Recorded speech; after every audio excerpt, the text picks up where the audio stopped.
If he runs out of time, the hostile action ends. And a time machine would know.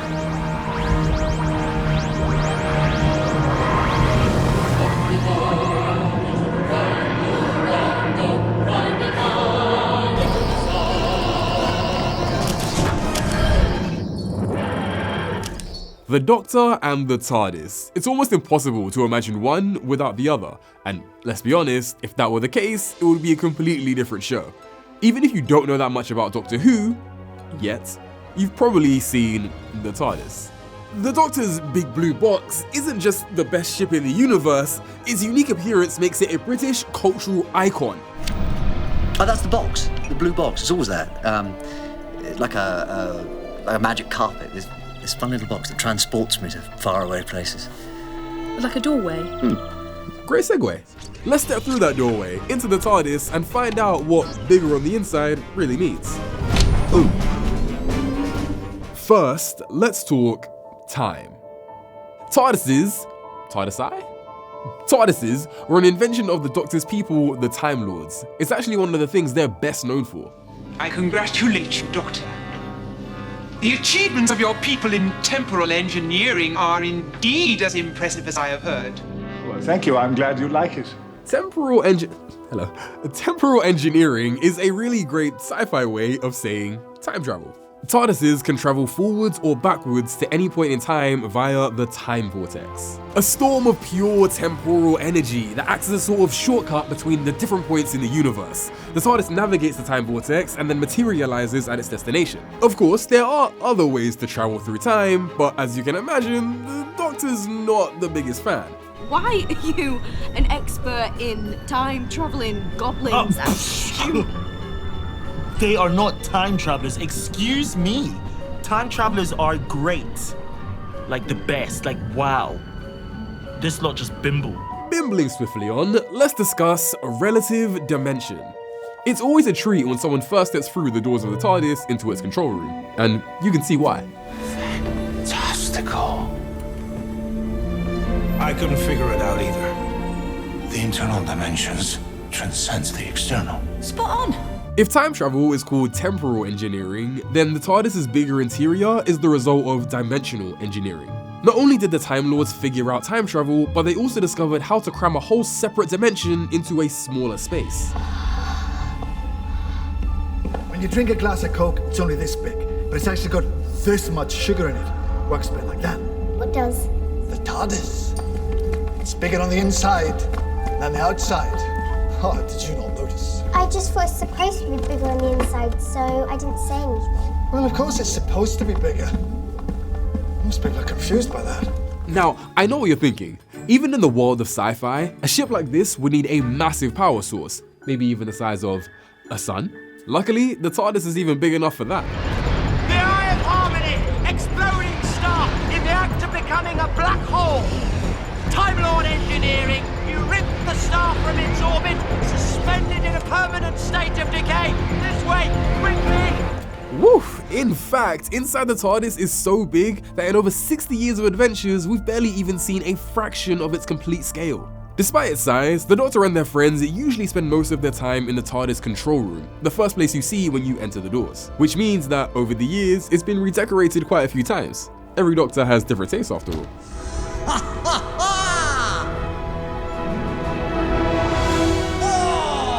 This is amazing!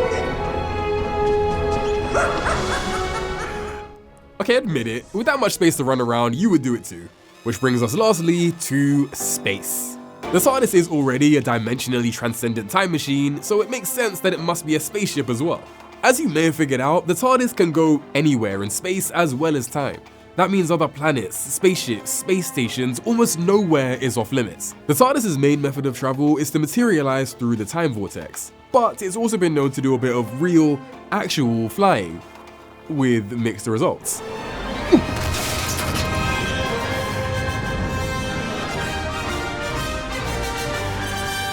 You are kidding me.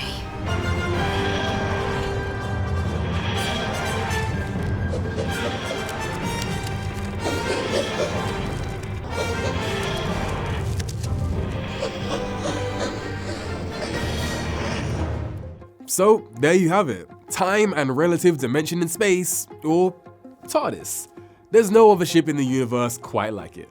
Except that's not entirely true, because other TARDISes have appeared in the Doctor's adventures. Whenever the Doctor's rival Time Lord, the Master, shows up to cause mayhem, they often have a TARDIS of their own, but it tends to do a better job of disguising itself. The reason the Doctor's TARDIS always looks like a police telephone box is the result of a broken chameleon circuit. The TARDIS is supposed to change appearance when it lands to blend in, but the circuit was damaged in 1960s England. You know, that large rock over there looks exactly like a police telephone box to me. That is merely another technical hitch, and the Doctor will repair it one day. And then they never did. We think. Despite its technical hitches, the TARDIS is so much more than just a ship. To the Doctor, it's a home, a refuge, even a companion. Because the most important thing to know about the TARDIS is, it's alive! Kind of, depending on how you look at it. What's that like? The heart of the TARDIS. The ship's alive. You've opened its soul.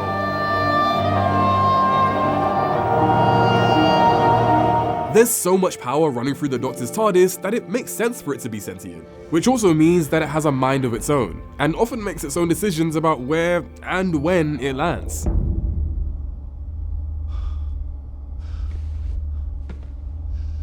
Where have you taken me? If you're trying to make a point, I'm not listening.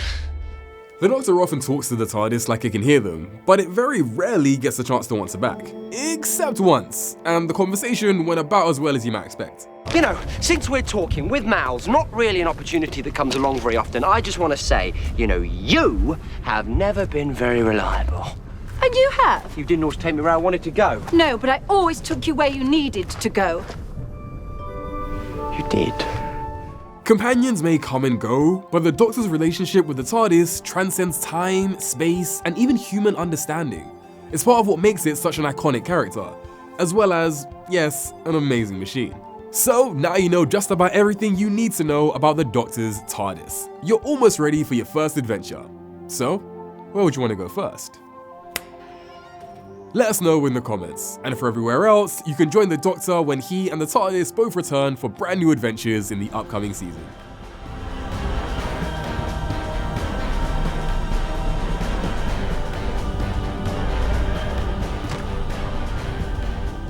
Don't forget to click below to subscribe to the official Doctor Who YouTube channel, and check out these videos if you want to see some more stuff. Or just stay here with me and decide what the TARDIS would look like if the chameleon circuit wasn't broken. Just be like a London bus? A chippy? A tree?